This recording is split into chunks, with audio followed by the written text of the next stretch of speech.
When I was little, our apartment overlooked a gray brick wall. No view, no sunlight, just the alley, trash bins, and the occasional cat that treated it like a personal kingdom. That wall felt like a final statement, a permanent declaration that our world was small and shut off. I used to press my face against the cool glass, searching for a sliver of sky, but all I ever saw was brick and shadow. Every Sunday morning, without fail, my dad cleaned the window facing that wall. Soap, water, crumpled newspaper, and elbow grease, the same quiet, determined routine. I used to laugh at him, a soft, bewildered chuckle. "Why clean it, Dad?" I'd ask, perched on the arm of the sofa. "It's not like you can see through brick, it's just a wall."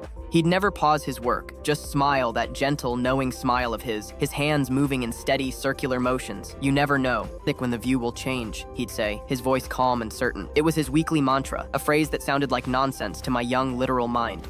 I never understood. To me, it was just something he did out of habit, a pointless ritual. Maybe it was to feel useful, a way to impose order. After he'd lost his job and the world had become an uncertain place, he was polishing our view of a dead end, and it seemed like the saddest, most stubborn form of hope I had ever witnessed. Years passed, he got older, his movements a little slower, and the window gradually got cloudier with a film of city grime. I, in the way of all growing children, stopped noticing the wall altogether. It became part of the furniture of my life, an invisible boundary. When I left for college, a bundle of nerves and excitement, he hugged me tight at the door. Then, he pressed his old, soft cleaning rag into my hand. "For your own windows," he said, his eyes glistening. "Don't let them get too dusty." I took it, touched but still not truly comprehending, and tucked it away in a drawer. When he passed 5 years later, a quiet emptiness settled in my heart.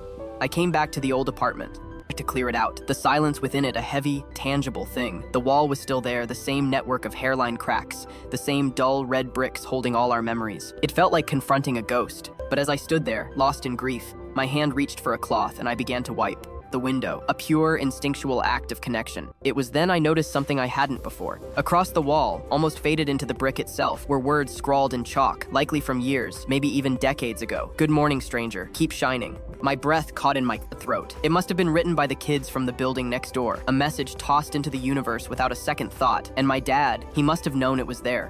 He must have cleaned the window every single week, not for a view of the sky, but to keep that specific, fragile message visible through the accumulating grime. I sat down on the floor right there, crying quiet, healing tears, the full weight of his lesson finally settling upon me.